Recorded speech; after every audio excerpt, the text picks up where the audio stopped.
One accusation against Christianity was that it prevented men by morbid tears and terrors from seeking joy and liberty in the bosom of nature.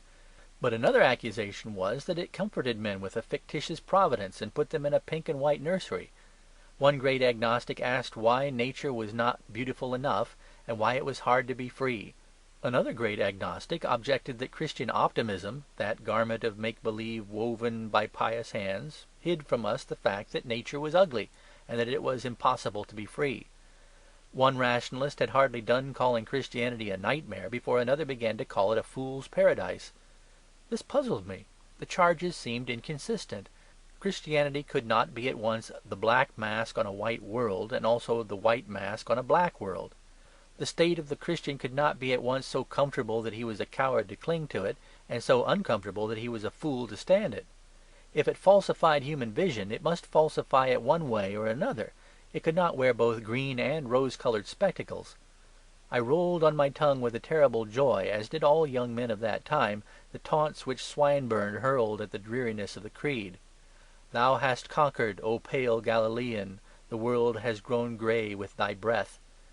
But when I read the same poet's accounts of paganism, as in Atalanta, I gathered that the world was, if possible, more grey before the Galilean breathed on it than afterwards. The poet maintained, indeed, in the abstract, that life itself was pitch dark, and yet somehow Christianity had darkened it. The very man who denounced Christianity for pessimism was himself a pessimist. I thought there must be something wrong. And it did for one wild moment cross my mind that perhaps those might not be the very best judges of the relation of religion to happiness who, by their own account, had neither one nor the other. It must be understood that I did not conclude hastily that the accusations were false or the accusers fools. I simply deduced that Christianity must be something even weirder and wickeder than they made out. A thing might have these two opposite vices, but it must be a rather queer thing if it did. A man might be too fat in one place and too thin in another, but he would be in odd shape. At this point my thoughts were only of the odd shape of the Christian religion. I did not allege any odd shape in the rationalistic mind. Here is another case of the same kind. I felt that a strong case against Christianity lay in the charge that there is something timid, monkish, and unmanly about what is called Christian, especially in its attitude toward resistance and fighting. The great sceptics of the 19th century were largely virile. Bradlaugh in an expansive way, Huxley in a reticent way, were decidedly men. In comparison it did seem tenable that there was something weak and over-patient about Christian counsels. The gospel paradox about the other cheek, the fact that priests never fought, 100 things made plausible the accusation that Christianity was an attempt to make a man too like a sheep. I read it and believed it, and if I had read nothing different I should have gone on believing it. But I read something very different. I turned the next page in my agnostic manual, and my brain turned upside down.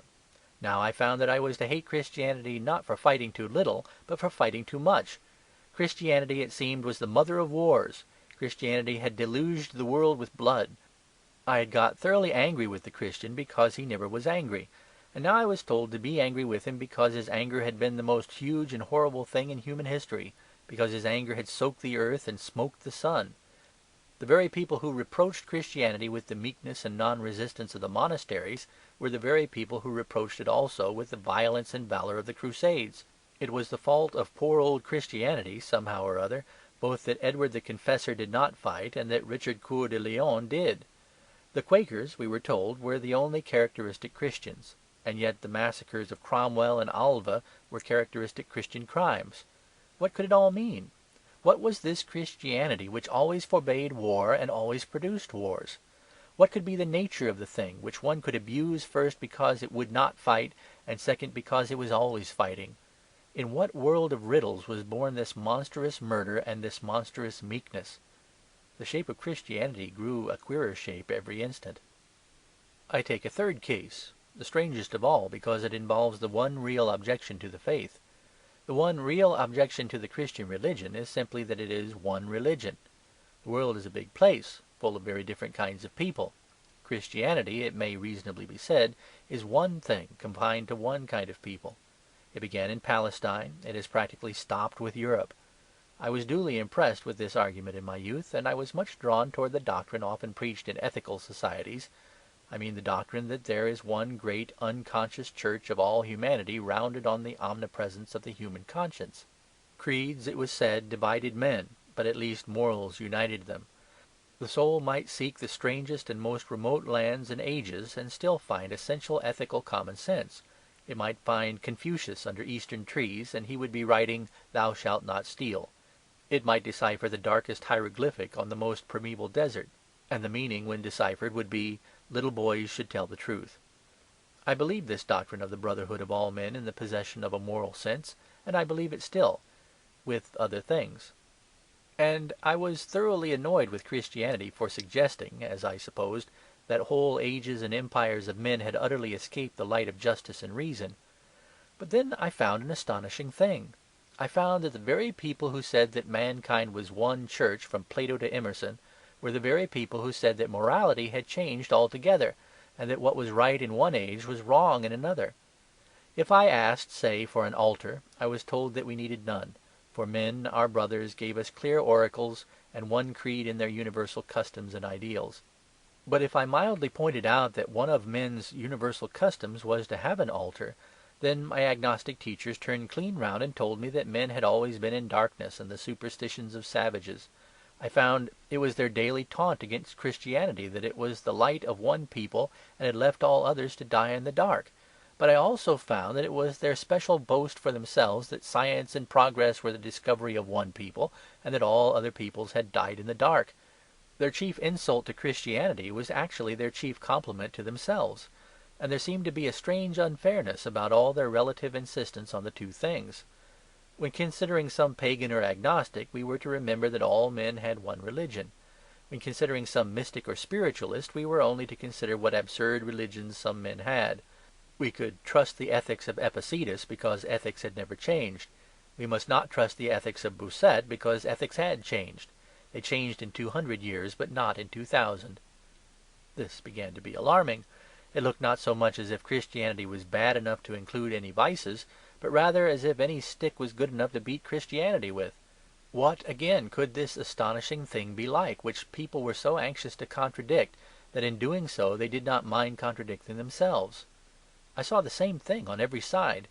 I can give no further space to this discussion of it in detail, but lest any one supposes that I have unfairly selected 3 accidental cases, I will run briefly through a few others. Thus, certain sceptics wrote that the great crime of Christianity had been its attack on the family. It had dragged women to the loneliness and contemplation of the cloister, away from their homes and their children. But then other sceptics, slightly more advanced, said that the great crime of Christianity was forcing the family and marriage upon us, that it doomed women to the drudgery of their homes and children and forbade them loneliness and contemplation. The charge was actually reversed.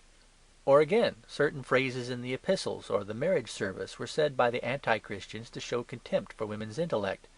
But I found that the anti-Christians themselves had a contempt for women's intellect, for it was their great sneer at the church on the continent that only women went to it. Or again, Christianity was reproached with its naked and hungry habits, with its sackcloth and dried peas. But the next minute Christianity was being reproached with its pomp and its ritualism, its shrines of porphyry and its robes of gold. It was abused for being too plain and for being too coloured. Again, Christianity had always been accused of restraining sexuality too much, when Bradlaugh the Malthusian discovered that it restrained it too little. It is often accused in the same breath of prim respectability and of religious extravagance. Between the covers of the same atheistic pamphlet I have found the faith rebuked for its disunion, one thinks one thing and one another, and rebuked also for its union. It is difference of opinion that prevents the world from going to the dogs. In the same conversation a freethinker, a friend of mine, blamed Christianity for despising Jews, and then despised it himself for being Jewish. I wished to be quite fair then, and I wish to be quite fair now. And I did not conclude that the attack on Christianity was all wrong. I only concluded that if Christianity was wrong, it was very wrong indeed. Such hostile horrors might be combined in one thing, but that thing must be very strange and solitary. There are men who are misers and also spendthrifts, but they are rare. There are men sensual and also ascetic, but they are rare. But if this mass of mad contradictions really existed, Quakerish and bloodthirsty, too gorgeous and too threadbare, austere yet pandering preposterously to the lust of the eye, the enemy of women and their foolish refuge, a solemn pessimist and a silly optimist, if this evil existed, then there was in this evil something quite supreme and unique. For I found in my rationalist teachers no explanation of such exceptional corruption. Christianity, theoretically speaking, was in their eyes only one of the ordinary myths and errors of mortals. They gave me no key to this twisted and unnatural badness. Such a paradox of evil rose to the stature of the supernatural. It was indeed almost as supernatural as the infallibility of the Pope. An historic institution which never went right is really quite as much a miracle as an institution that cannot go wrong.